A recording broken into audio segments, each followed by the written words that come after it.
We made this!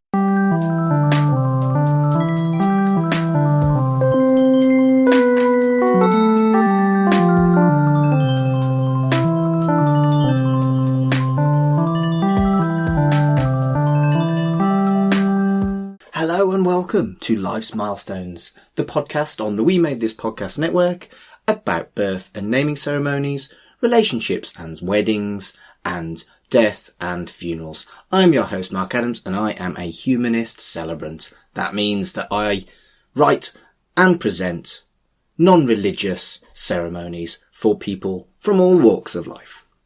Today's guest is my first international guest. She is Brandi Jackola, and she is an American lady who is a former Mormon. Not a Mormon anymore, but she does go into that quite heavily on the podcast itself. But before we get to that, little bit of housekeeping. If you listen to Life's Milestones, you are entitled to a 10% discount on a naming ceremony or a wedding ceremony that is written and performed by me. If you want to do that, make sure you mention the code Milestones in your message when you contact me. But at the time of recording, we are still in a COVID-19 related lockdown of some description, including a heavier lockdown where I live in Manchester. So the restrictions are different around the country at the time. I'm keeping up to date on that. So if you do drop me a message, I can advise you on what the current government regulations are.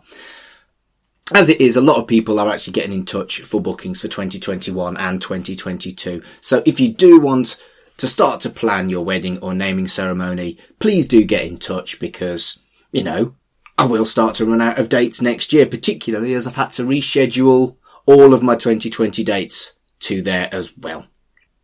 So Brandi, she's just brilliant.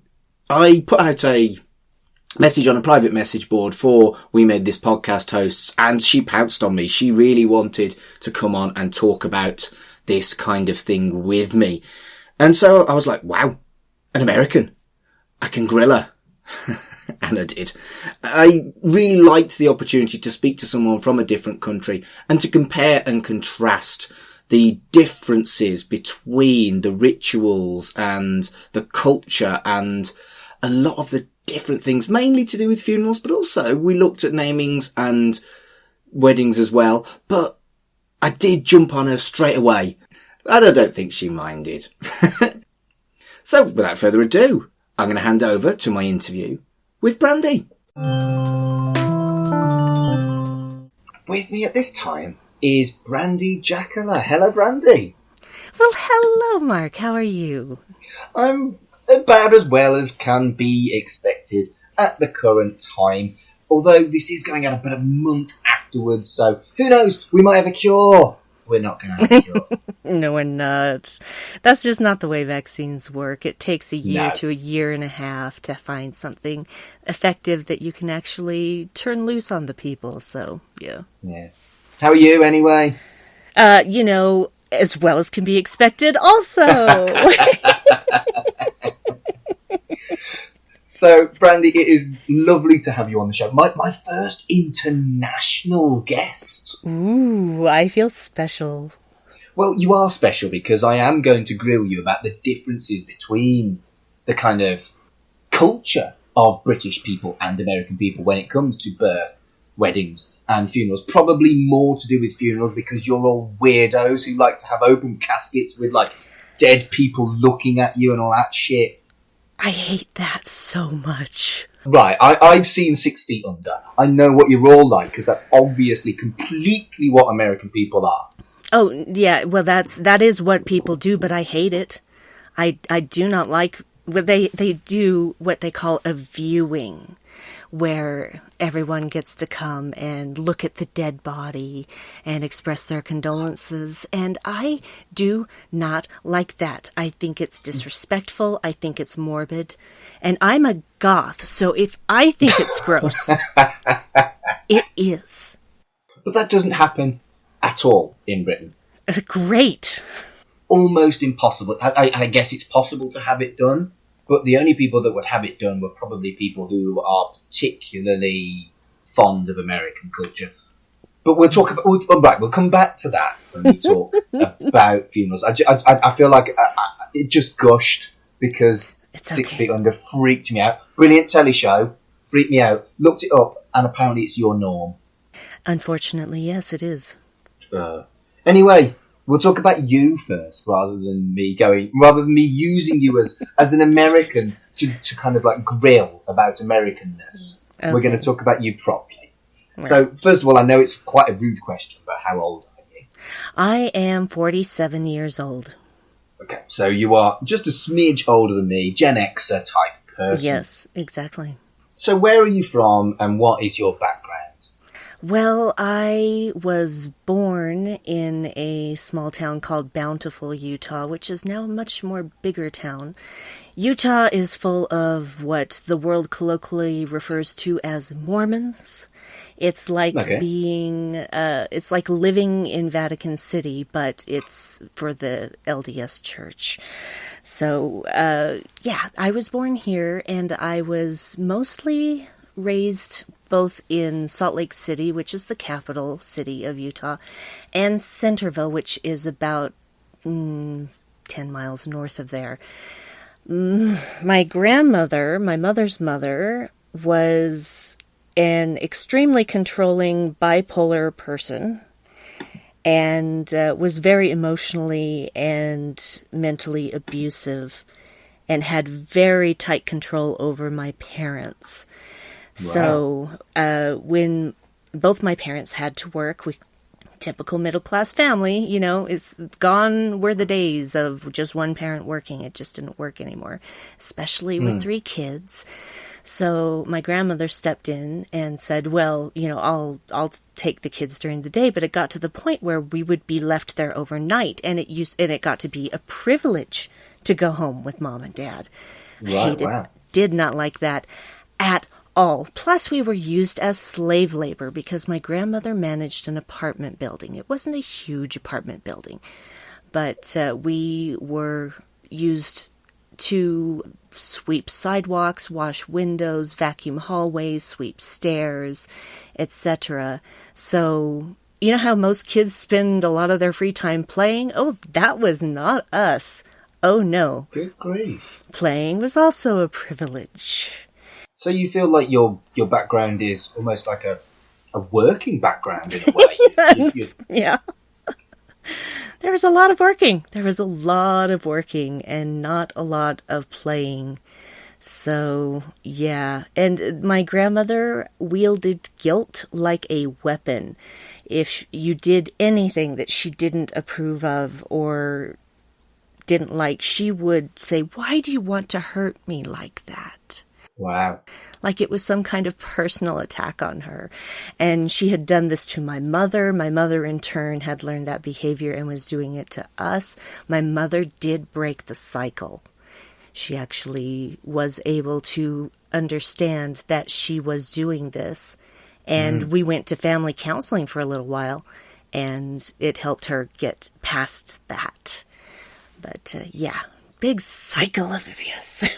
Again, I'm about as British as it is possible to be, and family counselling is something completely alien to me. Do you want to explain how it works? Because honestly, most British people will have only heard of what it is. They won't have experienced it. Mm-hmm. Well, it's basically like one-on-one counseling, but the whole family is there and everybody gets their turn to talk. And the gentleman who was the counselor, and I'm afraid I can't remember his name. I can see his face, but I cannot remember his name. This was, well, gosh, how old am I? 47? So this was about 33 years ago, so forgive me. But we all went to counseling, and everybody had their say about what they felt the problems were. And this counselor helped my mother understand that her manipulation was causing a lot of these problems and that she wasn't even aware of doing it. So, and both my sisters, I mean, every one of us, all 3 of us kids have been to counseling at one time or another. I'm not going to go into how it turned out for the other 2, but of course not. For me, it was a good growing experience. And then I went through a terrible experience a bit later in life in which I had individual counseling, and it changed my life for the better. Even though I'd gone through what to me was like my world ending, it changed my life for the better, and I have kept those lessons to this day. So, yeah, also I have bipolar disorder, so that's fun. And and boy, it's fun when you find that out finally. That was when, with the second counselor, when it was one-on-one, she's like, I think that you have this, and I think that there are ways that we can help work on that. And I think bipolar is something that people have started to understand a lot more in the last maybe only 4 or 5 years, since there's been some kind of high-profile celebrity cases. Yeah. I'm a weirdo. I'm a wrestling fan. So am I! Well, the guy that made me understand, research, and know bipolar better was Mauro Ranallo, because I think he's a fantastic commentator. And the idea that someone who is that good would ever have the idea that he isn't good at what he does boggled my mind. So it allowed me to understand better because of Mauro. Yeah, it is not an easy thing, and I do have medication for it, which, people can say what they want about our over-medicated society, but for me, it's like I take this pill twice a day, and I don't feel like slitting my wrists in the bathtub. I feel like I can actually get up in the morning and face the world. So to me, it's like if I were diabetic and needed insulin, it's the same way for me and my medication for my bipolar disorder, because it keeps me balanced. I'm not saying that it takes away all the bad things. It does not. It just makes me able to handle bad things in a different way. I think the different cultures of pharmaceuticals in Britain and America are fascinating. It scares the hell out of me, some of the kind of stuff that you can get over the counter. But it also scares the hell out of me, some of the kind of stuff that we can't get over the counter. Perfect example is gay men can't access PrEP. If we want PrEP, we have to buy it from America. Wow, that's crazy. Whereas, obviously, some of the drugs that you can get over the counter in America are completely banned in this country. Like I don't know, some of your headache tablets are way over the kind of milligrams that we could get in Britain. So I find it fascinating, the more you look into it, how completely different our countries are. They are very different. Very different. And I also have friends in Australia, and they're even more different than the UK and America. I mean, everybody's got their thing, I guess. So yeah. And you've got to remember, we're the size, roughly, of one of the 52 states. We're a bit pissy compared to America, really. Yeah. Oh, and it just occurred to me there is another important factor that was in my upbringing, and that is that I was raised LDS, which has a lot of strict rules about how you can do things.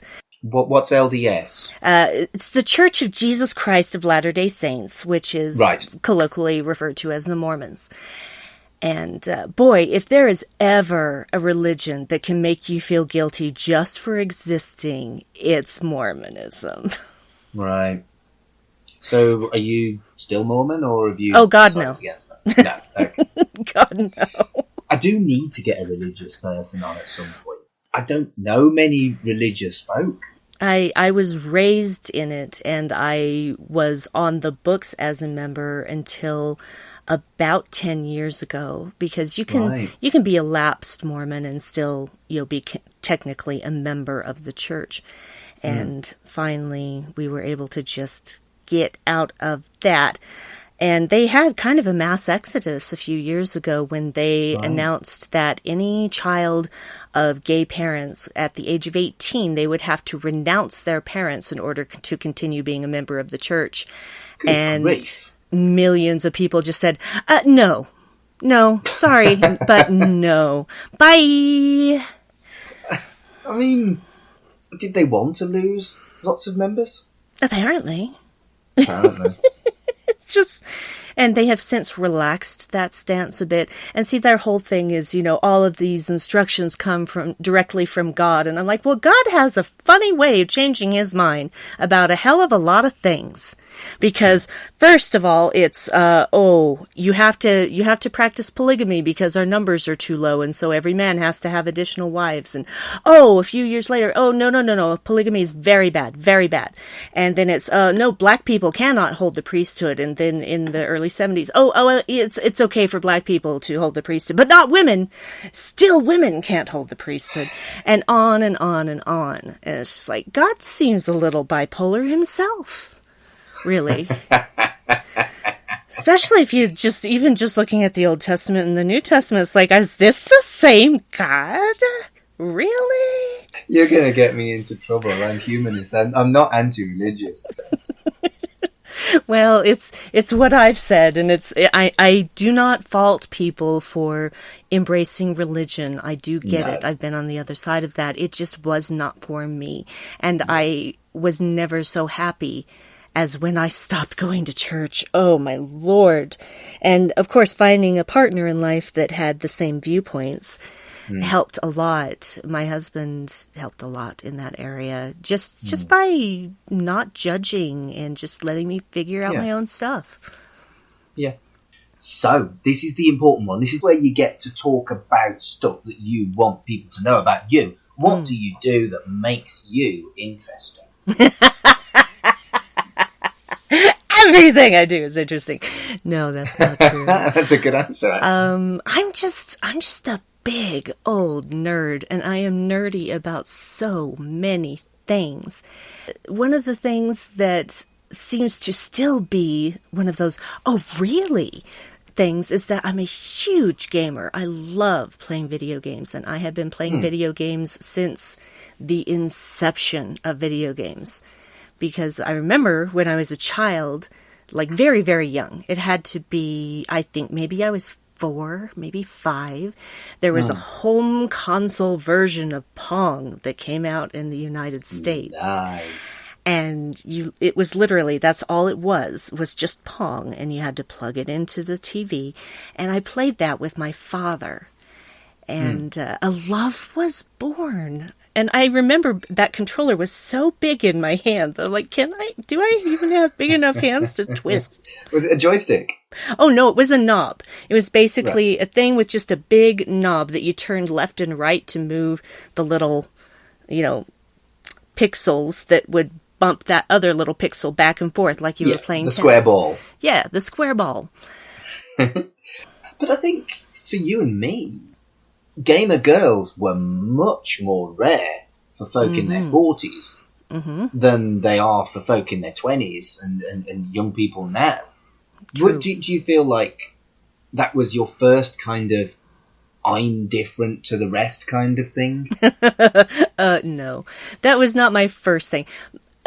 Honestly, probably my biggest thing that makes me really super different is that, how do I describe this? It's a difficult thing to describe and not sound like I'm completely loony. But, okay. Anyone who has ever watched the television series Firefly will understand this reference, but Love Firefly. I feel everything all the time and there is no off switch. That's bipolar. Yeah, I am like River Tam, but without the massive psychosis. Right. So, and I realized this at a very young age that I was different. I was probably about 5 when I realized that I reacted so much more over the top emotionally than absolutely everyone around me. And I thought, okay, this is obviously not normal. I need to hide this. And at times when those things popped out, it did go that way that everyone was like, your daughter is too emotional. She's too this, she's too that, she's too shy, she's too, all of these things. So, but it wasn't until much, much later in life that a person that I worked with said, my daughter is just like you, and I think that this book would help you. And it was called The Highly Sensitive Person by Dr. Elaine Aron. And that changed my life because I realized, no, there's nothing wrong with me. I'm just really, really rare. There's only about 10% of the entire planet that react to the world this way. And it can be overwhelming, and it can also be extremely helpful. Because if I meet a person, even just for the first time, just being in their presence, I can usually figure out what their deal is. Right, okay. I mean, most people are a mix of mostly good, sometimes a little but we all have those things about ourselves. But there are times where I have just seen a person from, like a few feet away and gone, oh God, no. Oh God, no. No. Right. You're our new manager? Oh dear God, we're doomed. And unfortunately, I was right. Did you say that? No, I didn't say that out loud, but there was talk behind other people's backs. But yeah, it was. So that's something that a lot of people don't know about me or don't really understand what it's like. But my brain is just constantly absorbing input, and it can be very, very exhausting, especially when I'm trying to go to sleep at night. Yeah, I can see that. Yeah, so I'm an emotional gamer girl. Ha! Nothing wrong with that, my dear. So, do you want to talk about your podcasts before we start going into the deeper stuff? Although you have been quite deep already. Oh, I have no problem just hanging out all my dirty laundry for everyone to hear about. So I got over that a long time ago. So yeah, my podcasts, I do a fair few podcasts, so buckle in. You and me both, darling. I've been doing actually a podcast with my husband for quite some time that has changed networks and names once. So, but we've been podcasting since 2009, and our current incarnation of that podcast is called The Dark Corner, where we just look at whatever things we enjoy from a darker perspective, because we are both gothy people. So, nothing wrong with goths. Exactly. We're a fun bunch. You all just don't know it. So, yeah. So we do that. And we have done, at the time that this comes out, we will have done even an episode on Yella's Marble Racing, which is a great channel on YouTube where this person, whoever Yella is, I don't know where they are from. They sound like they might be Danish or Scandinavian in some way, but they have built like these massive racetracks that then marbles get shot down, and it's grown into this thing where there are now like Olympic type events that he does. And, amazing. And it's brilliant and wonderful. And everybody has a team. Like there's this grouping of mostly orange-ish marbles that they're called their O-Rangers. And there's some that look like the markings of a duck. They have sort of green and yellow and black, and they're called the Green Ducks. And all of these, it's just amazing. And, you can find that at darkcornerpodcast.com. And I also do another podcast by myself called Headcanon, because I'm in my head a lot, y'all. And, you want to take a trip down the chaos that is my brain and all my fandoms, then Headcanon is for you, which you can also find at darkcornerpodcast.com. All right. I also do like a bunch of Star Trek stuff, because Star Trek is one of those things that has always been a part of my life. My parents were literally watching it when I was in the womb, so there was never a time before that. And so I have a couple, three. So I have a lot of podcasts about Star Trek. I do one called The Vedic Assembly, which is about Star Trek Deep Space Nine with my friends Liam and Nick. And then I do Boldly Go, which is about Strange New Worlds, a new series that will be coming out in the next couple of years, is my guess, featuring characters that were resurrected, I guess, is the best way to say, for Star Trek Discovery Season 2 as just guest shots, and the world demanded a series and got it. That's weird and great. So, because it takes a lot for a company to just suddenly go, okay, I guess we're going to add this to our production schedule. Yeah, it's not like that. There's so much that goes into just getting a show greenlit And as far as that, is much less getting it produced, but I'm excited for that. And so you can find both of those on the network Holosuite Media on any podcatcher of your choice. There's a third one that is in planning that I cannot talk about yet. And I also do a live streaming show on Twitch every Saturday at 11 a.m. Pacific time with my friend Aaron Harvey that is called Infinite Trek. And we called it that because we wanted to be able to talk about absolutely any aspect of Trek that we wanted, whether it be movies, television, books, comics, games, role-playing games, what have you. We can talk about it all. And it's actually, at this point has started, but we start right before Lower Decks comes out, like the week before it comes out. And so we'll have a new show to talk about right off the bat. And you can just find that on Twitch on the channel Outpost 13. Outpost, just the regular spelling of the word and the number 13. And I think that is all that's running right at this moment. There's another thing that might be resurrected, but I'm not 100% sure, so I'm not going to talk about it. You're as busy as me. It's very rare that I meet someone who podcasts as much as I do. But yeah, that's a lot of podcasting. Brilliant stuff.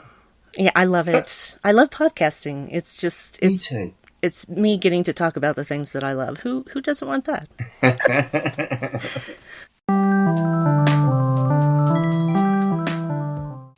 Okay, let's get into the meaty sections. Let's talk about birth. So, when and where and how were you born? We have covered this a little bit, I think, but, it's worth asking a question. Yes, I was born on May 12th, 1973 in Bountiful, Utah. I was 3 weeks late. 3? Yes, I was supposed to have been born in late April, but I was not. I guess I just wanted a little extra time to cook. No, that it was not my choice, because when I was born, I was very long. I was a very long child, and I had run out of room. And my mother said, you basically didn't move at all for like the last month you were in there. And she said, I could feel your little feet right up under my ribs. And I said, really? And when I was born, she said I looked like a little weenie. Wow. I was just so rounded because I had just spent so much time being crowded. And I had club feet. My feet were pressed up against my front shins because, again, had run out of room.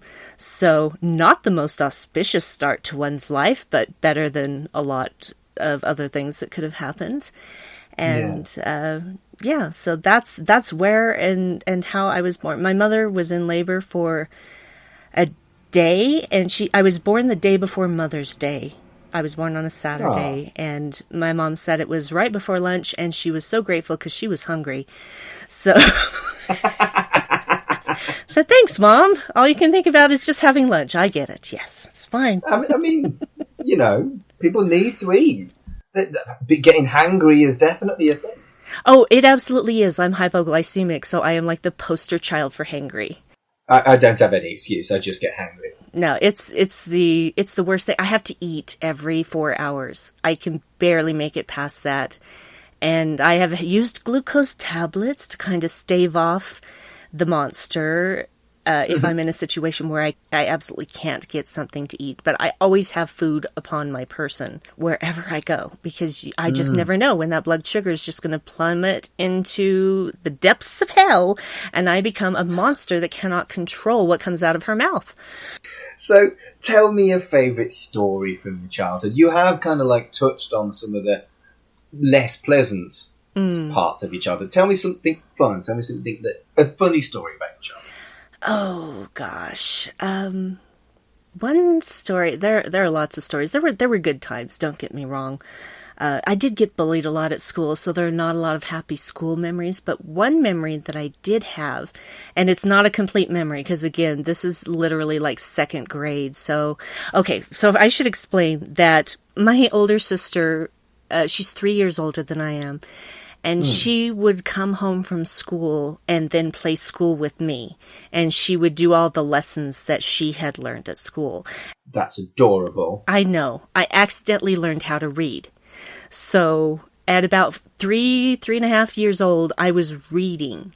And my parents did not believe me. Because I was like on the living room floor and I had a newspaper spread out.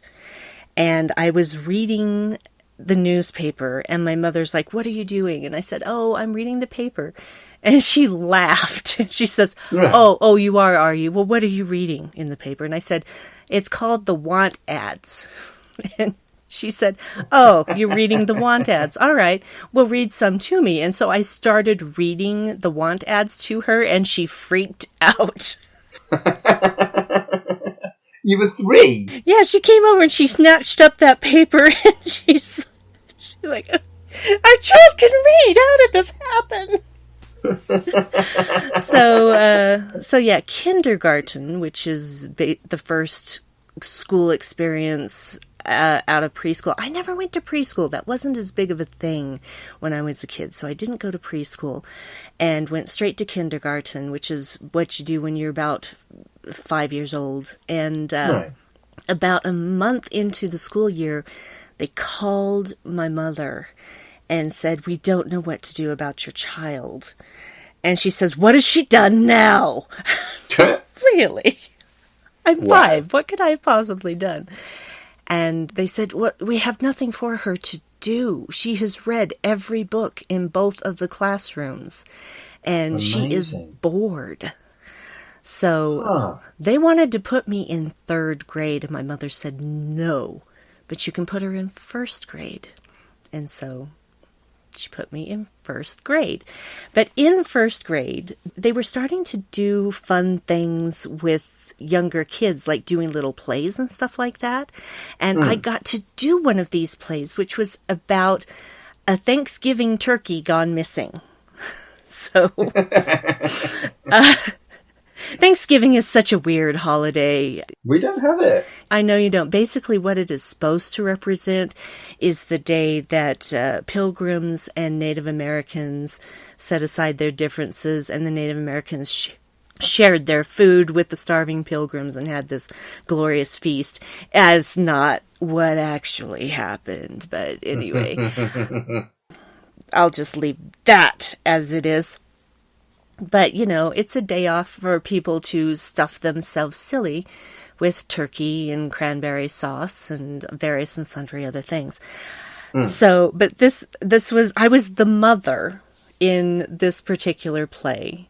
And I remember we were reading through the script and there was this situation where they had to say the word, refrigerator. It's like, well, refrigerator, that's a lot. Would you say refridge? And I said, no, you just say fridge.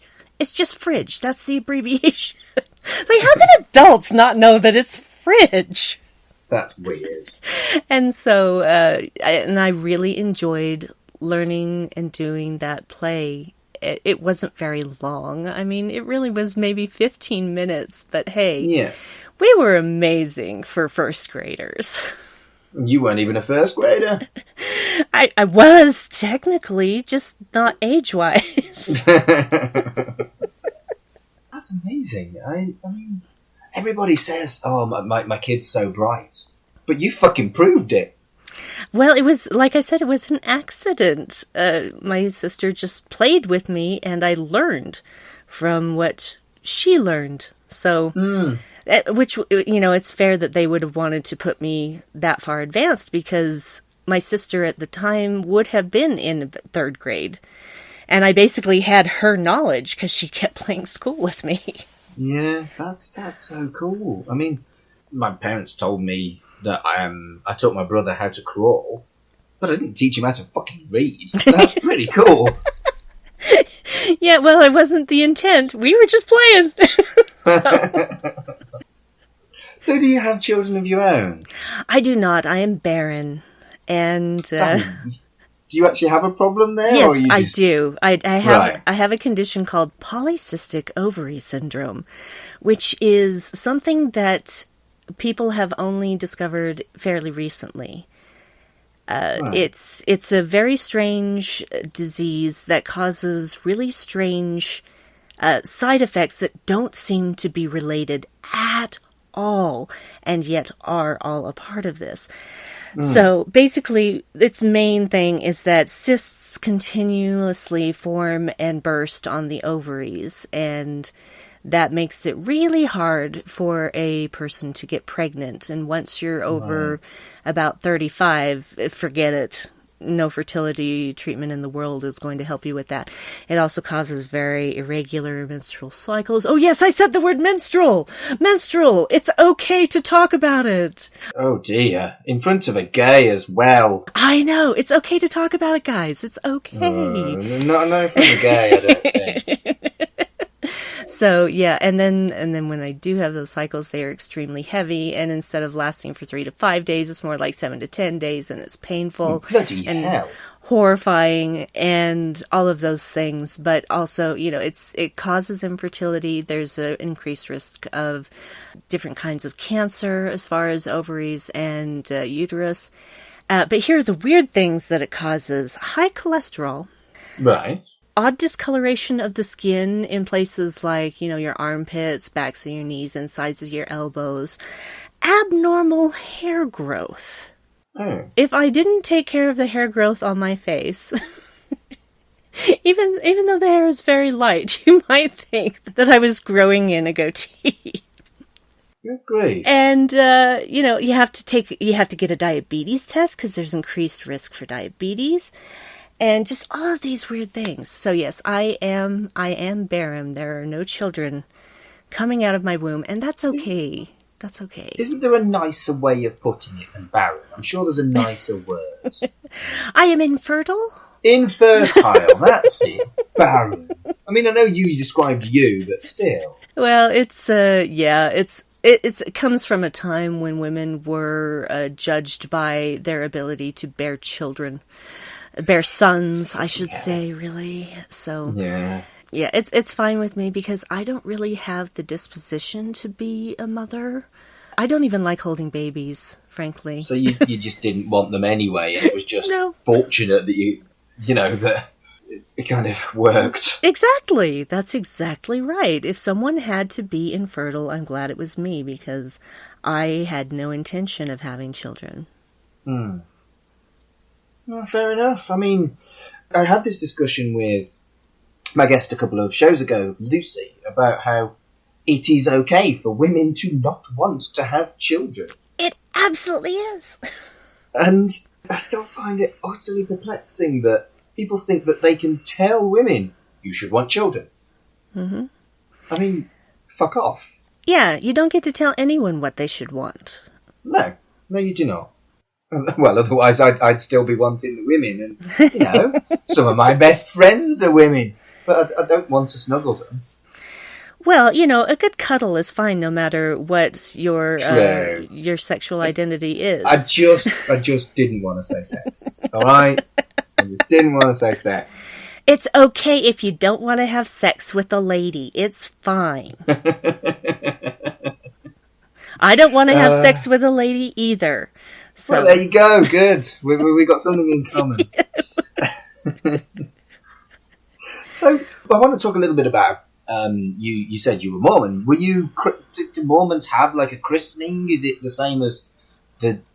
Right, here's the thing. British people are all sort of C of E. Mm-hmm. Which just means sort of a vague kind of Christian until they kind of get rid of it. The British people, that 52% of Britain is non-religious, and that goes up to about 70% when it's under 30. And but that doesn't mean that you weren't christened. You weren't. It was the done thing when I was a kid that you were C of E, which stands for Church of England, which is quite an informal, perhaps, version of Christianity, quite kind of relaxed. But everyone still gets christened, which is the full water on the head, draw the cross on their forehead, even though people aren't really very religious. And so, were you christened like that, or was yours a bit more of a thing? Well, it's not a christening in the LDS religion. You get a baby blessing, which you do in one of the church meetings. And it's only the men, of course, because only the men are allowed to hold the priesthood and give blessings, you see. Right. And so the father invites all of these people that he wants to help him bless the child, and they stand in a circle, and each one of them has a hand on the child, and then their other hand is on the shoulder of the man next to them. And then they're holding the baby, and someone's there holding the microphone for the father so everyone can hear the blessing. And then they do the blessing. And, yeah, I've always found it very boring. Just like, it's a baby. You don't even know them yet. So, but what does happen when you're 8 years old, which for some reason the Mormons think that 8 years old is the age of accountability, that's the point where you understand the difference between right and wrong. And I'm like, no, try that at 14 maybe, not 8. Yeah, that's when confirmations tend to happen. Normally, 14. Yeah, but at 8, and this is I think something that was very carefully calculated, although I'm sure that no one else inside the church would actually say this, but you're old enough, yes, you are old enough to know the difference between right and wrong, but you're not old enough to understand what you're choosing. So basically, you go through a baptism, and when we talk about baptism in the LDS Church, it is not just a sprinkling of water on the forehead. You are fully put under the surface of the water and brought back up. So, and it was a traumatic experience for me because I had never had any swimming training or anything like that, and I was terrified of the water, and I didn't want to do it, but Right. I had to. And then you do this on a Saturday, and then the next day on Sunday at church, you get confirmed as an actual fully fledged member of the church. And again, 8 years old is not old enough to be making that kind of decision. Yeah, I can see that.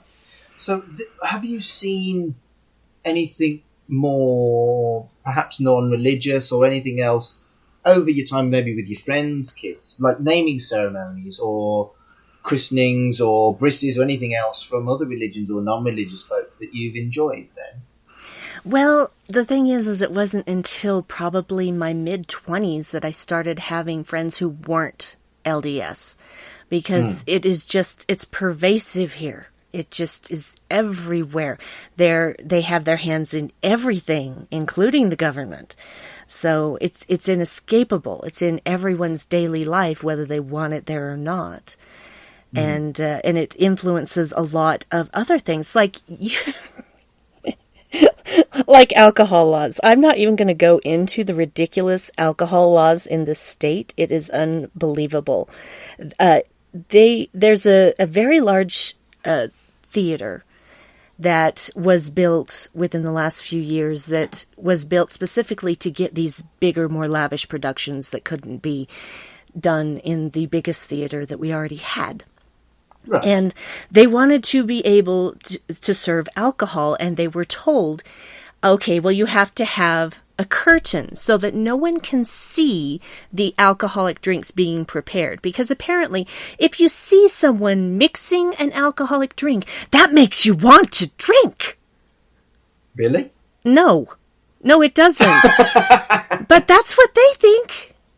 They don't understand that the reason why there is such a lower rate of DUIs in Utah is because most of the population, like 70% of the population, are LDS. And one of the things that LDS people don't do is drink.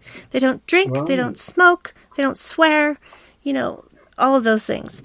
I mean, I don't drink or smoke, but I swear like a fucking trooper. I don't think I could be LDS. Oh, I definitely didn't like it. I much prefer saying fuck as much as I possibly can.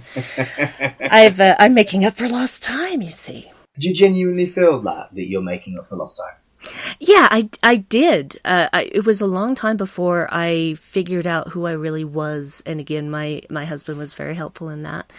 And figured out, no, I do like saying fuck and shit and all of those other terrible words, and I say them frequently. Especially if a video game is pissing me off.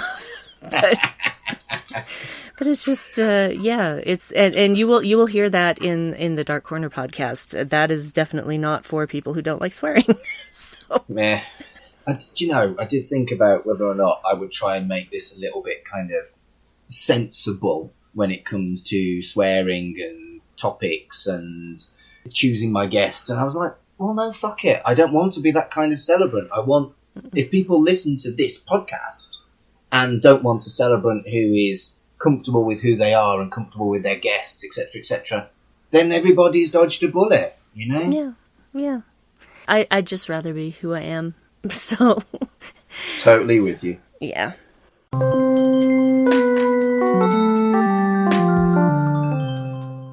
Shall we move on to talking about weddings? And I do know the answer to this because you've already mentioned him, but are you married? Yes, I'm married. I've been married for, oh my word, it's going to be 23 years in October.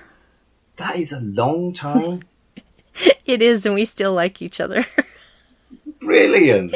Tell me about your wedding day. Oh, our wedding day. Okay, I should preface this by saying that my mother did not want me to marry my husband. And she made that very clear in all of her actions with helping me to plan the wedding. And so on my wedding day, my sisters literally had to keep her away from me because she was trying to get up in everybody's business every other second and was just driving me crazy. She had flat out told me about 3 weeks before the wedding that she didn't understand why I loved him. She thought he wasn't attractive and she just said all of these horrible things. And I said, well, Mom, you haven't even bothered to ever have a real conversation with Dave, so that's on you. I am marrying him. There is nothing you can do to stop me, so you might as well get used to it. And then I hung up on her. Well, I mean, she doesn't need to understand why you love him, because really only you need to love him, right? Yeah, exactly. But and she told me I would be divorced within a year. Well, she has a selective memory, though. She doesn't remember any of these things, and I don't bother reminding her of them because it's not necessary. She now loves my husband as if he were her own son, and that's all I can ask for. That's really good to hear. I'm glad that things kind of worked out in the end. Yeah, they really, really did. Was it a faith thing? Is he not Mormon? Or was it something to do with that? He's not LDS, but, at that point I was ready to get out of the church anyway, and this was my big escape.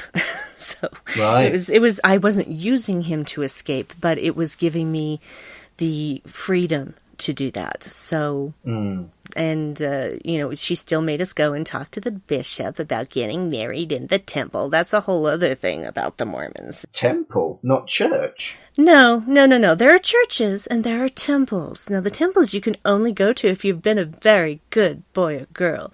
And you do have to be an adult to do so. It's full of Masonic ceremonies and whatnot, and also is very misogynist. Like, you have to have a man pull you through the veil to the other side and give you your new name and all of this baloney that is just... Right. I'm sorry for any Mormons who might be listening to this podcast. Do you think many Mormons will want to listen Absolutely to not, no. No. So she wanted to make it about faith, but it wasn't really about that. And, she still, I know deep inside, she still fears for my eternal soul. And all I can think of when she says something like that is, I can't even remember what it was on, but Stephen Fry was talking about having visited Utah, and he went to Temple Square, which the Salt Lake Temple is like the nexus of the LDS Church. And he went to Temple Square, and there were the sister missionaries who were taking everyone on a tour through the visitor center, etc. And they stopped at this one display, and they talked about how, children can be sealed to their parents for time and all eternity, and they can spend forever together. And Stephen raised his hand and said, I'm sorry, what do they get if they've been good? Well done, Stephen Fry. Exactly. He was asked to leave, and he did, but I'm just like, dude, if I didn't love you before, you are now a god in my eyes. So was it a religious-y wedding? No, it was not a religious-y wedding. We were married by the bishop of my mother's ward. I'm not going to explain wards and stakes and all that. It's just a congregation name. But, we're only married for this life. We don't get to stay married in the afterlife, according to the LDS Church. Right. Anyway, it's like some God is going to keep me from my husband because we didn't go through some Masonic ceremony. Think you know. Don't like that God. So it was only religious in that aspect of it. But otherwise, no, not a whole lot of religious stuff going on there. Oh, okay. So what made your wedding unique to you then? What made my wedding unique to me? I don't know that it necessarily was unique. There were a lot of things where I just kowtowed to my mother to shut her up. I love my mother dearly. I don't want it to sound like I don't love my mother, but she was just really driving me nuts during this whole time. And so there were a lot of things that I did that I didn't want to do, but it was the thing that my mother thought I should do, and I just gave up because I knew all I wanted was to just be married and to be, with my husband and on our way to our new life. That's what I wanted.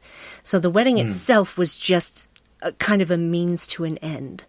So there wasn't really anything significantly different about it, except that it rained cats and dogs all day. Right. It was October 11th and it rained. And that was actually the first snow in the mountains in Utah on that day. And that was actually really lovely to look up in the mountains and see them be snow-capped because I'm a wintry sort of girl. I enjoy the cold and the dark and the snow and the rain. So, but it did make outside pictures a non-starter, so... Oh, that's a shame, though, because wedding photos with snow-capped mountains in the background would be pretty cool. Yeah, but not when it's literally just a deluge outside, which it was for the whole day. It did not let up once. I didn't want frills. I wasn't one of those girls who dreamed about their wedding day being this perfect day. A wedding day, in my opinion, is for the guests, not the bride and groom. The bride and groom go through the most stress of anyone. And this is supposed to be their special day, but it's really for everybody else to come together and celebrate this thing. So I just wanted to get it done, get out. But it kind of didn't work that way because we got married at about 11 in the morning. And then we had to have the wedding breakfast at a place that I hated. And then, there was the reception. And finally, after the reception, we were on our way. And I could just breathe a sigh of relief for a little while. Right. I mean, you are the first person that's come on and said that their wedding made them have a sigh of relief. I mean, do you have any funny stories related to your wedding? There was a situation where some family friends did come to the reception. Unfortunately, it was a husband and wife. I knew their children. And unfortunately, the gentleman had split his pants in the back crotch area. Oh, dear. When he sat down at one of the tables, my father somehow found out about it and was doing everything he could to help this guy out. And it was just kind of precious because my dad is just one of those, was one of those people. Unfortunately, he passed in 2005. But he was one of those people that was just like that quiet giant, but he would give you the shirt off his back if it could help you. And this gentleman said to me later, "Your father is just such an exceptional man. He was so concerned and just did everything he possibly could. He just bent over backwards trying to make sure I was okay." Well, if he was bending over backwards, he'd risk ripping his own pants. No, his pants fit just fine. They were fine. So that was kind of cute and amazing. But that was just my dad. My dad was just a very special human being, and I don't know that he was appreciated for that as much as he should have been while he was still among us. So, what song did you pick for your first dance? Oh, we did not dance at my wedding. Oh, what? No first dance? No. We don't dance at all. I mean, I like that. I'm all about making your wedding day what you want it to be, but bloody hell, no first dance. No, there was no dancing involved. My sister was basically playing a playlist during the reception, but again, just didn't want to deal with all of that stuff. I just didn't want it. So, and Dave wasn't particularly excited about having a dance either. So we just, we skipped that. Didn't do it. Fair enough.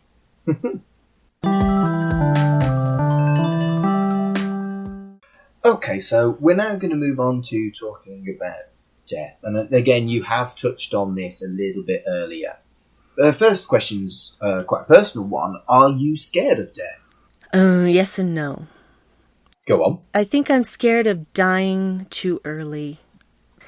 I don't want to die before my husband because I don't want him to be alone.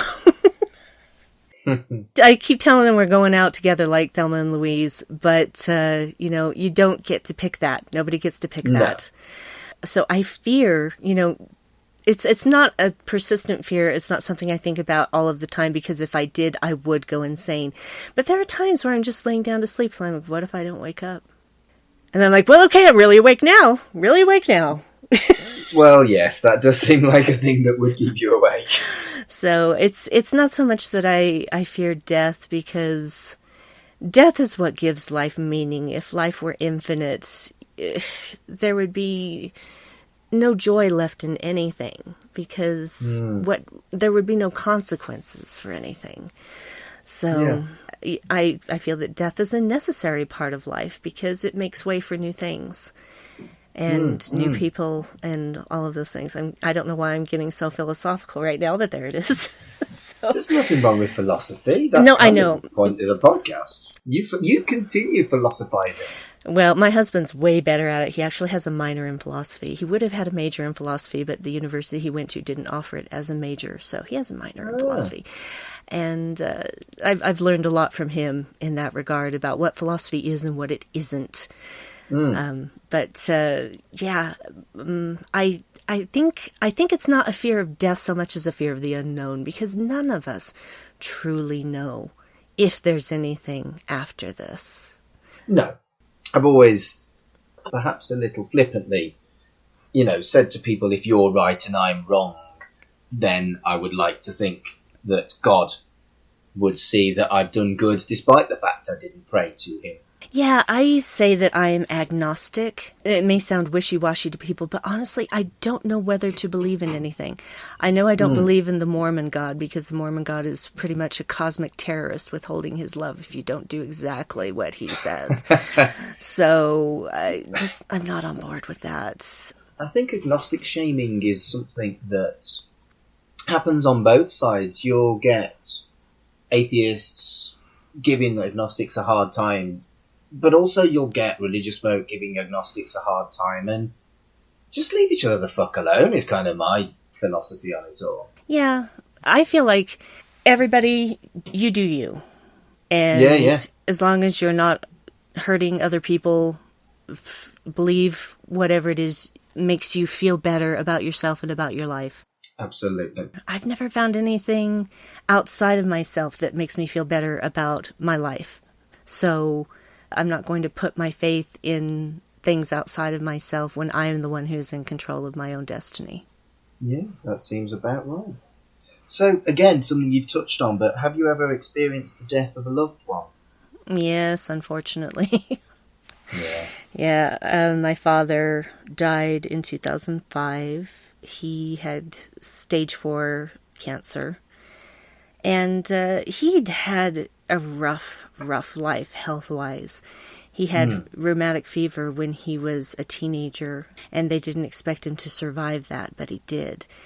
And, there were certain things like, he was one of 9 children. He was like 8th of 9 children, and he was raised on a farm. And he was raised in this little town called Arco, Idaho, which is just very short distance from the first nuclear reactor in the United States of America. Right, wow. A lot of people worked at that reactor, and they didn't know everything about radiation shielding that they do now. And in fact, there were times where there would be a strange red dust on all of the crops.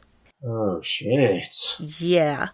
And they just went, oh, that's red dust. I guess somebody, one of the kids got the rust from their hair on our crops again, because, family of redheads there. Irish and Scotch ancestry there, on both sides of my family, really. Yeah, I'm sure that my father probably developed cancer from that, and there are still people fighting to get compensation from all of these people who have died of cancer who worked at that reactor. And the statistics don't lie, right? They don't, but the government stance is always, well, all the science isn't in yet. It's like, okay, my father's family, 2 parents, right? 9 children. Of those 9 children, 7 of them died from some form of cancer. That's science. Holy shit. That's science. Yeah. That's heartbreaking. It is, because he was only 66 when he passed, and, you know, my mother is 82 now, and still just kicking right along, and she's been without my father all this time, because, you know, they just, I think he was one of those people that he knew something was wrong, but he didn't want to find out. And so the cancer was found when he was already in stage 4. Good grief. Yeah. By the time they found it, you know, 6 months later, he was gone. Right. So nobody expected it except for me and Dave, because my mother, you know, still LDS, she wanted the priesthood to come and give him a blessing, and they did. And this bishop who gave the blessing said all of these things like, you'll still have many more years upon this earth. And that, to this day, makes me absolutely furious at the irresponsibility of saying that to someone.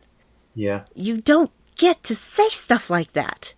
And so my mother was completely blindsided when he passed away, but on the day that he died, I knew he was going to die, because my mother had called me in the morning and she says, I think you need to come down here. Your dad is not doing well. He had already been in the hospital for various other reasons, but when I saw him, it's a weird way to say it, but I saw death on his face. I don't know how else to explain it. Yeah, that's, as metaphors go, it's one that's easy to understand. It's not pleasant, though, is it? No, it is not.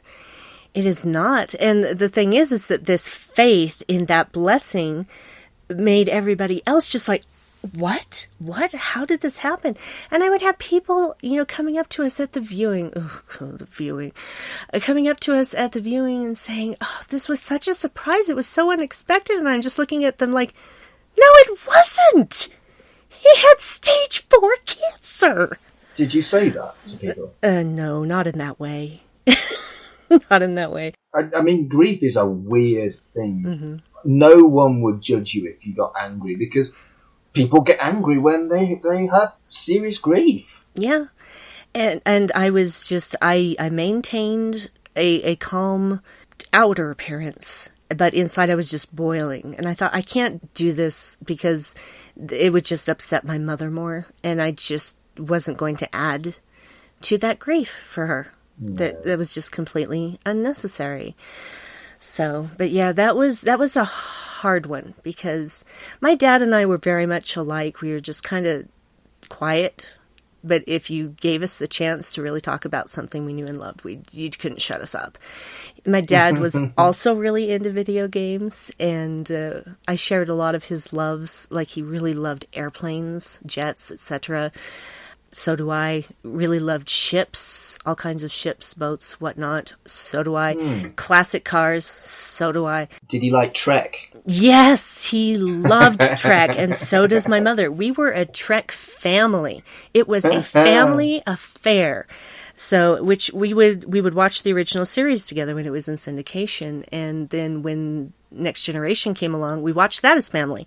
Deep Space Nine came along, watched that as a family. By the time Voyager came along, we were kind of like not all in the same house anymore, but we've always been watching Trek. Even now that we are apart and have our own family units, we all still watch Trek. The question I normally ask next is, do you want to be buried or cremated? But I'm not even sure what the culture is regarding cremation in America. Do you get many cremations? Yes, there are a lot of cremations in America. And I do want to be cremated. There is no reason to dig a hole in the ground and bury me and become worm food. There's already plenty of people into the ground to the point where, and this is a big problem in Utah, cemeteries have run out of room. Right. This is also because of this whole LDS thing where they all believe that they'll be resurrected at the second coming of Christ. So Okay. you have to have your body intact. And I'm like, well, what about people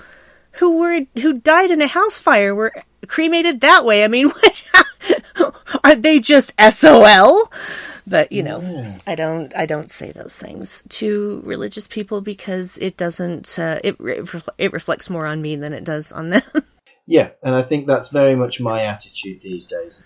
Just because you find things frustrating that give other people some solace and comfort doesn't mean you should make their life more difficult. Just keep your gob shut.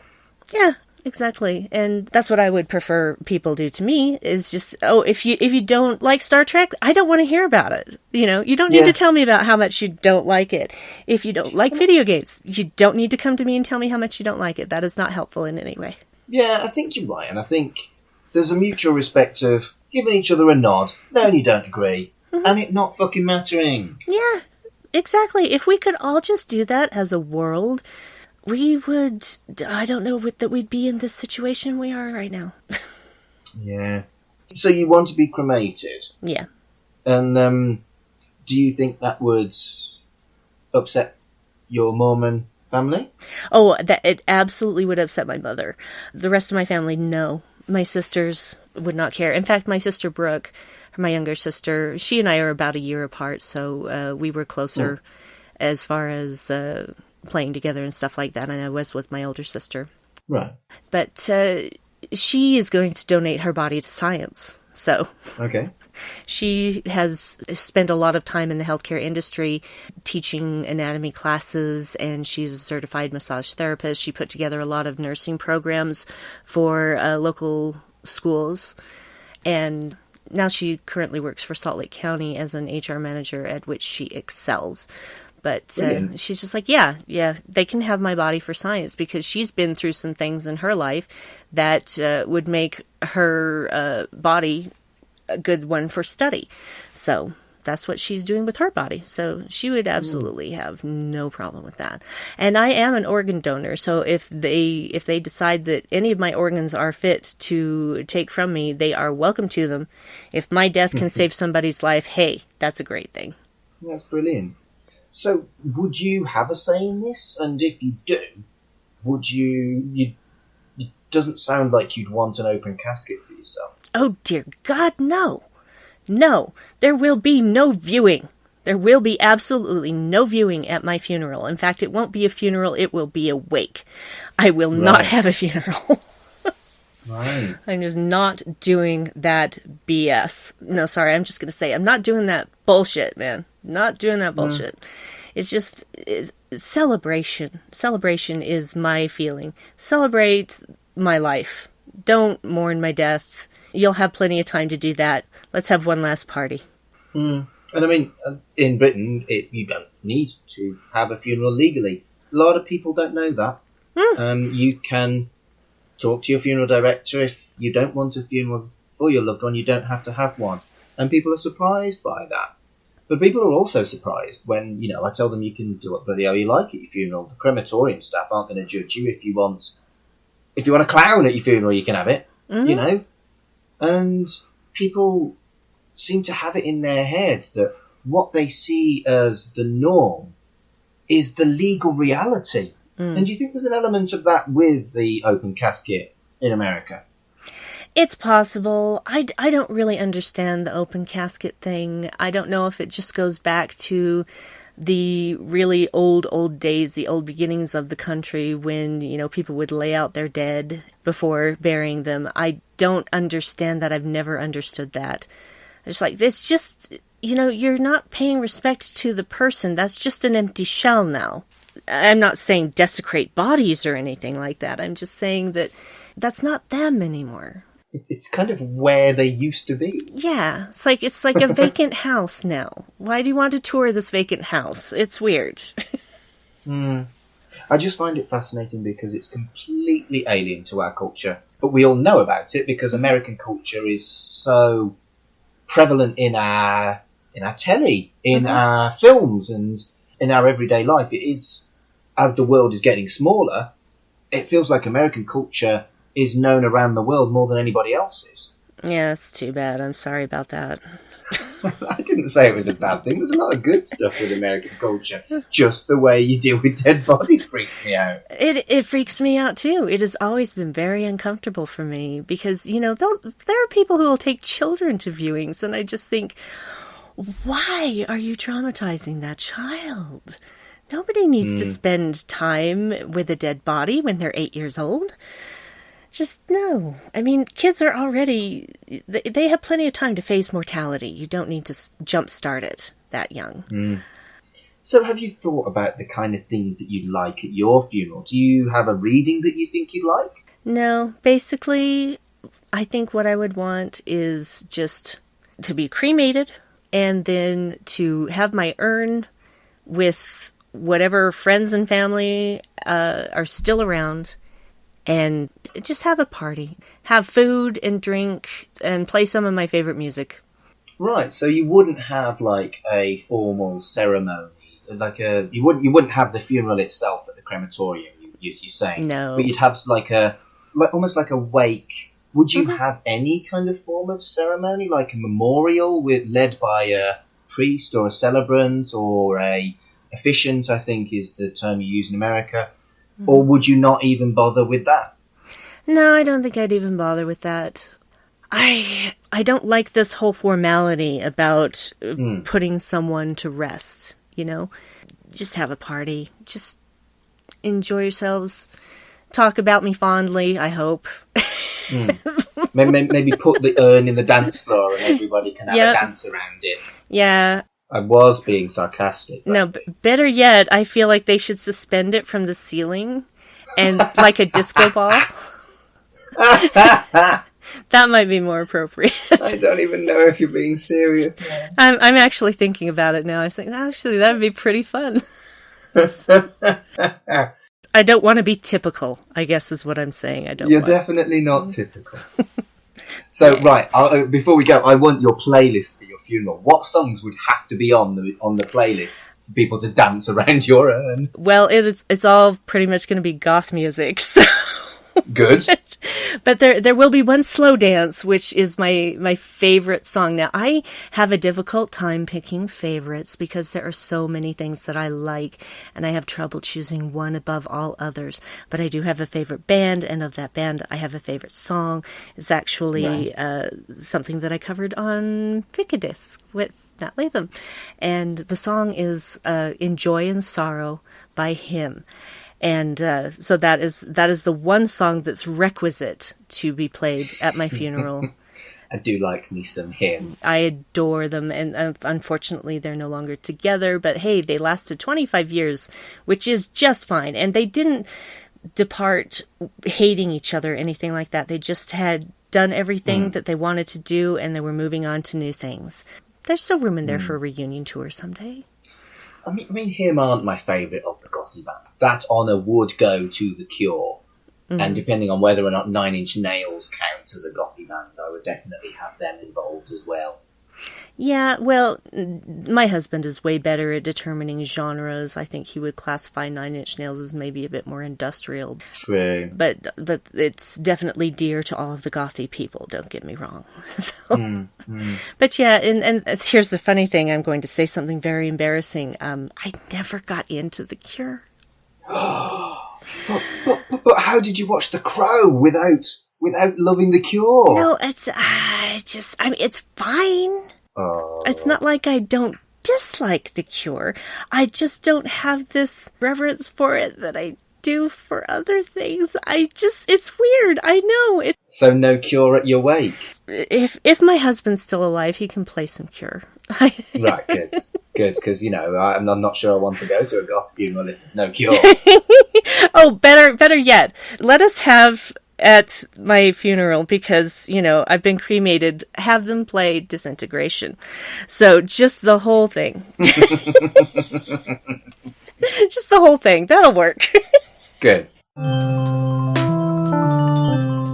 Well, Brandi, it's been a joy having you on. And you are the first person I've had on the show that isn't like a close personal friend, and I was a bit nervous.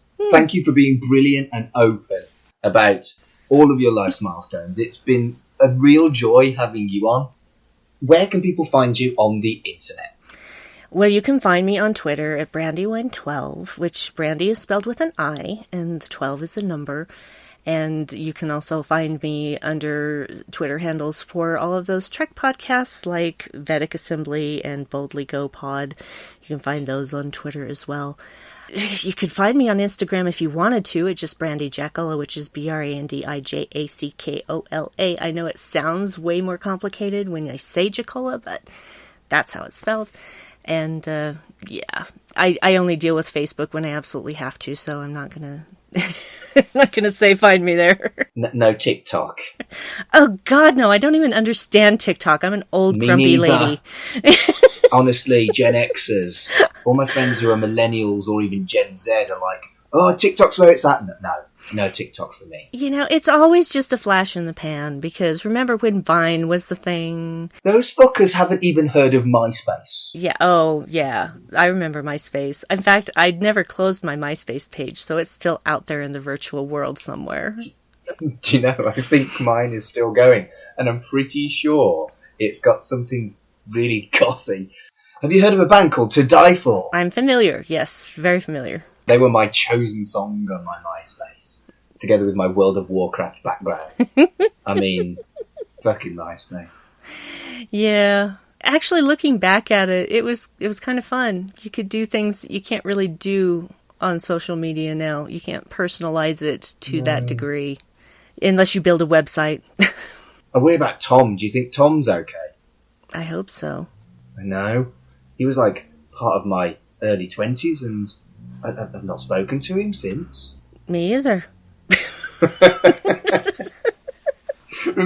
and we all mocked him at the time, but now I'm a little bit concerned about him. Tom was everybody's friend. Mm-hmm. Any other plug before we go? Not that I can talk about, so no.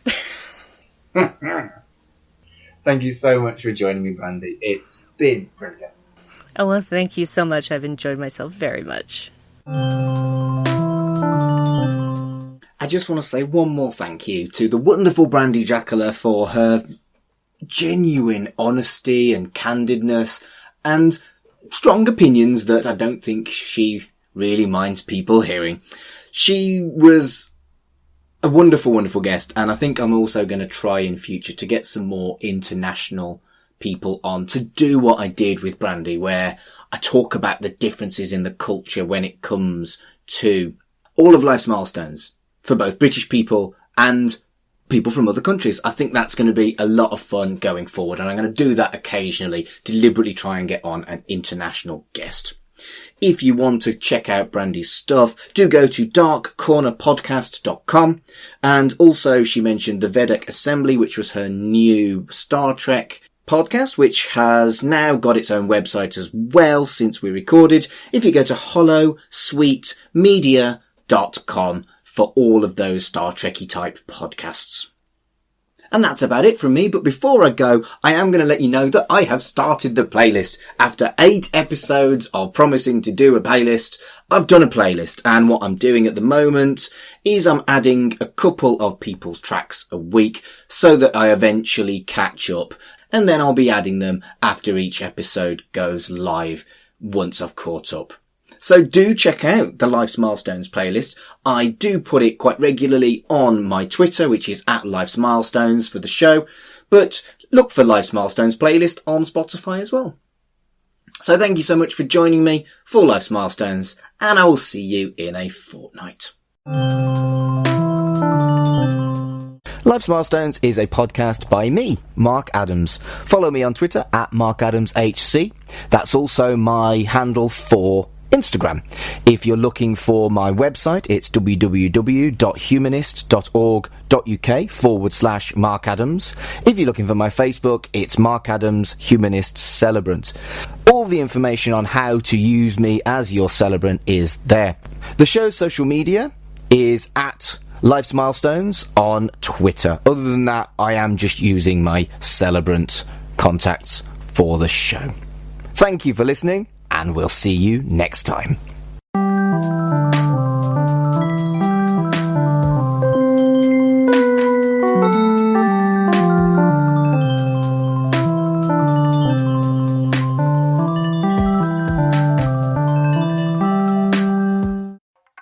elsewhere on We Made This. Motion pictures. It feels like a film that is a balm. And I never thought that I would feel that about a Tarantino movie. You know, it is by far his nicest film. You know, if you look at it from that context. So I've seen it 4 times now. I saw it on release on the opening weekend. I saw it then over Christmas. And then I saw it about 6 weeks ago. I watched it. And then I watched it again last night because we decided to do this. And I really like this film. I think the things you're talking about, I think it's a great hangout film. Yeah. And that's what Tarantino's described some of his films as. Right in the childhood. They don't see the aliens because they're always in the tripods. And I think the setting where where post-apocalyptic, they've lost all their technology. Yeah. It's become very popular, like very, very popular recently. But this is still prime for a remake, I think. I'd love to see that. I could see it, yeah, especially with shows that you see now that are on. Obviously, Doctor Who's come back and stuff like that. All those dystopian ones like Westworld and all that jazz. Seeing like it could be if it's the right person. Like I get mad, like the BBC could do it. To be fair, it's fundamentally British. I wouldn't want an American remake. No HBO. Well, unless it's HBO.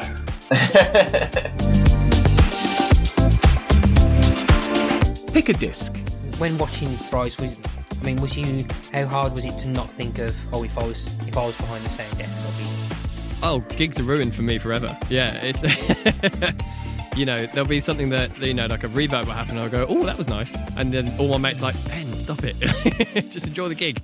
The first thing I'll do is I'll always just poke my head over and just go, oh, you're using a Midas Pro 2? Interesting. Okay, cool. Oh, yeah, Digico SD7. Oh, nice. And then the first thing I do and take a picture of it, and they're like, Ben, you're such a nerd. Yes, I know. But I love it, and that's kind of part of the enjoyment these days. Check out all of these shows and more on the We Made This podcast network.